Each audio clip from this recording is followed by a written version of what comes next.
cats, Eddbud here. I am at the very top of the Puma building here in Boston. It's been fantastic over here. I had a wonderful time. I did get to interview the awesome Nedd Brockmann. He is an Australian chap. He crossed Australia in 47 days. It's about 4,000 kilometres. While doing this, he's actually raised about £1.4 million to help out the homeless. I got to ask him a load of questions. The audio isn't the best quality, but I think you can understand us and take away some interesting stuff from it, so enjoy. Nedd, thanks for talking to me today. Thank you, mate. It's an honour to talk to you. I've been really looking into what you've been doing. Some incredible stuff, some incredible work for the homeless as well. Yep. It's like a really sterling thing that you did. Thank you. Giving hope to people, like at the moment around the world, sometimes people don't have any light, and you did a lot to do that to help out. So, am I right in saying 4,000 kilometres, right? Yeah, just shy. Days, just yeah. shy. Okay, so as you navigated through all of this like huge undertaking, like what inspirations and like carrots were you putting in front of yourself to get you through? Like, what were some of the things that you were doing to try and keep rolling? Keep me going.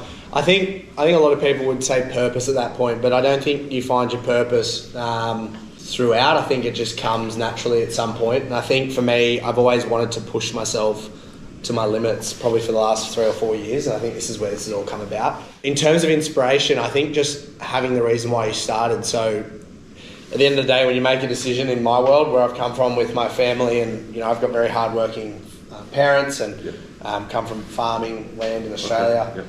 And when you make a decision, you say you're going to do something, you stick it out and you commit to it. And so I'll never say I want to do something unless I know I want to do it. And so when I do say it, that decision is set in stone, and that is what I do. 100%. And so me saying I'm going to run across the country and setting the date of September the 1st meant you will get to Bondi in whatever way that means, or you'll get taken out in a body bag. And so that's the kind of mentality I had about it. And so when I got to those hard days, it was like, righto, why'd you start? That's right. Keep going. And so every morning in the mirror, I'd see my gaunt face after losing 12 to 13 kilos and said, are you done? No. Can you keep going? Yes. Get out the door. Awesome. Yeah. In terms of your shoe rotation, did you have several different things you were kind of utilising on a daily basis? Were you looking at the type of surfaces you were going to be on, the type of conditions? I read sometimes you were like running with huge wagons flying past you and stuff like that. Yeah. So did that sort of change what you wanted on foot? Yeah, I did rotate a lot. There was no real one shoe that worked perfectly, because at the end of the day, when you're running 100k a day, after about day 2, the inflammation in your Achilles, the feet problems, the shin problems, the knee problems, the hip problems, everything. Plus the camber of the road, so the tilt on the road when you're on that side, your hips start to go out. And so, I was changing everything. I was putting in heel chocks to, lift my Achilles to make it less stretched out. And I was actually finding some women put in their heels these gel pads under their feet. Oh yeah. We literally found them and put them under, because I had this fat pediatrician, and all these things were just, it was never really one shoe. But I was starting the DV82s. There was a lot of rotation, and nothing really worked at all. It was just more what I could adapt to make them work. Yeah. Awesome. Did any stuff wear out, and you had to literally that one's done? Every 350k, to be honest, that was about it, because the gravel was so it wasn't gravel, it was like rubbly tar. So when you would run, it would literally just scrape the back left heel. And so for 1200k, I was running on one side of the road, on 1200 I was running the other. So this 1200 in this state was on my left side, this 1200 on this side was on my right. So it was pretty funny, but I could feel when I run on flat that my left side was going, so I don't have to swap them out. Switch them out. And we actually had to upsize, because after about day 2 my feet were so swollen. Feet were swollen, and so we had to order in another 14 pairs. Sort of comes out with a big Arctic lorry full of water. That's it, yeah. So did you a team of people with you? Was it people that were very close to you? Was it friends? Was it new people? Did you hand pick them? They say don't get family to be your crew, but that's exactly what I did. I got mum and dad to be the van driver. Dad drove, mum cooked. My girlfriend was like my right-hand man. She would drive me to A and B in the van, in the ute, and she'd give me water, food, tell the truckers I was coming. and she was, you know, constantly on top of it. Then I had a physio who was there with me for probably about 20 of the 40 days, which was very helpful. He stepped away from his business, and everyone else on the trip actually stepped away from their lives to come for me, so that was pretty incredible. So everyone was all in with all you? All in. And then a photographer and videographer, and I was forever grateful. But I think, you know, once we got to about day 30, I think they were realising the enormity of what was happening, and we're pretty pumped to be there. So I know you've been out running with us earlier on today with the squad. Yep. I had a quick look as well. You've been out doing some more mileage, looking around Boston and everything like that. How long did it take before you felt like you'd started to recover after all of this? Have you recovered? Are there any still things that are still really it's a funny some pain? It's a funny thing. I don't think I'll ever fully recover. I think when you do things like that, waiting for you to fully recover, I think I'll be 5, 6, 7 years down the track. I don't think that's ever possibly going to happen. So I reckon I'll get to 75, 85%, and I'll go, right, I'm good to go again. What's the next one? I had a lot of adrenal fatigue because I had such a lack of sleep for so long. You know, for the first 3 weeks, I only slept an hour a night. So it was not good. It was very bad in my system, and it was this fight or flight mode for so long. So yeah, when you come off the back of that, you're going to be quite cooked adrenal wise. And then in terms of physical injuries, I was pretty tendonitis and bursitis from basically the belly button down, which took probably 6 or so months. Yeah, and I've still got a few niggles like foot and Achilles problems that don't really ever go away. But yeah, I'm on top of it. My mental state's good, adrenal system's getting there. But that's the price you pay for doing something so rogue, I guess.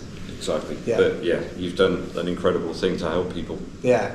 And that is, you know, that's something that very few people in the world can say they've done. So thank you. It's amazing. Yeah. Did you run with any like music or like entertainment, anything like to keep your mind away from stuff? Like, because I can imagine if you're just out there and you're running, you're just going, you don't even know perhaps where the destination is. You're just going. Was there anything there to try and keep away some of the, you know, you get that angel, you get the devil, you get all those things on your shoulders. Was there anything there? I was kind of embracing the devil a bit more than I'd like. I actually, for the first 10 days, didn't listen to any music because I thought if I can torture myself when I do get the music in, I'm going to be loving this. Yeah. And so, yeah, for the first 10 days, I didn't listen to a single thing, and that was pretty torturous. But by day 11, I just 4:30 in the morning, blasting AC/DC. Oh, yes.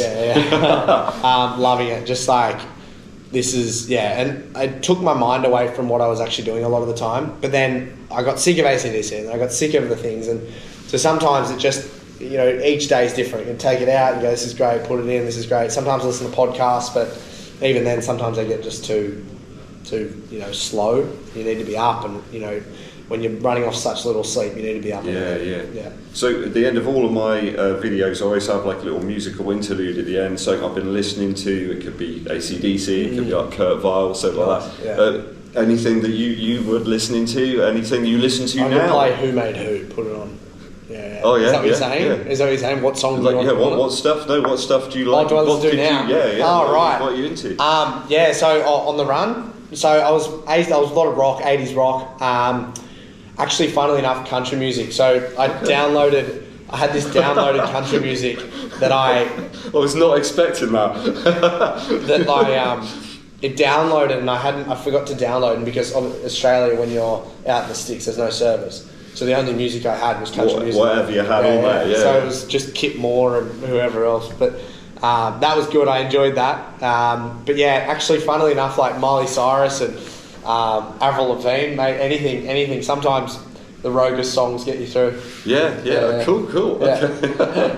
You can say you wouldn't advise it, but if someone was going to go out on a challenge, maybe not the same distance, maybe even you know, just a fraction of that distance, that was way outside, you know, that zone. Yep. What would your single like piece of advice be to them? I feel doing it for the right reasons is the main thing. I think there's so many people doing these things, doing incredible endurance events, and you just want them to do it because they want to do it. I think when you have that set in stone, when you know you know, for me, I just wanted to see where my limits are. I think some people want to do them for other reasons, I'm not sure. But as long as that is going to wake you up and make you fired up to go for it and train for it, then that's it. You know, have that motivation and I think it's a hard one. There's a lot of things I could tell people, but I think just don't overthink it as well is probably the other thing. Is like, I think we can all, you know, it can overwhelm us when you have something like this ahead of you. I think when you just take each day as they come and hit the problem head on when it becomes a problem. Just don't overthink it. It's almost like a good life kind of perspective as well. To like, here's the day. What am I doing today? What am I doing? Do the best you can in the day. That's if it's Groundhog Day, If it's getting hard every day, it's like, okay, how am I going to get through today? And it might be like the 100K is symbolic of the day. It's like, okay, I need to get 5 20Ks out. How am I going to get the 20K out? 4 5Ks. How am I going to get those 5Ks? You know what? I'm going to walk 100 metres, I'm going to run 900. And then all of a sudden, you're just ticking them off, and these small little goals just exponentially blow up. Yeah. Ned, there's only an N between us. I'm EDD, you're NEDD. Thanks for talking to me, man. I really appreciate it. And thank you for what you've done for helping all those people out with that challenge. Amazing. Thanks, mate. Good on you. Thanks a lot.